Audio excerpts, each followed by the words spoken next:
മകളെ ഉറക്കിക്കിടത്തി ഞാൻ light of ചെയ്തതും അവൾ അലമാരയുടെ ഉള്ളിൽ നിന്നും പതിഞ്ഞ സ്വരത്തിൽ പറഞ്ഞു, അച്ഛാ, എന്റെ കിടക്കയിൽ ആരോ ഉണ്ട്.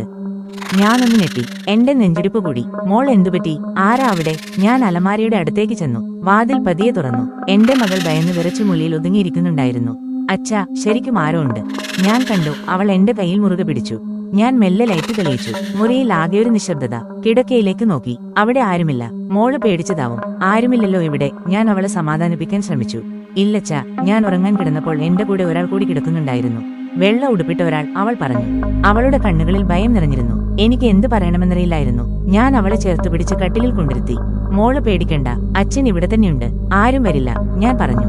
രാത്രി മുഴുവൻ ഞാൻ അവളുടെ കൂടെ തന്നെ ഇരുന്നു. നേരം വെളുത്തപ്പോൾ അവൾ പതിയെ ഉറങ്ങിപ്പോയിരുന്നു.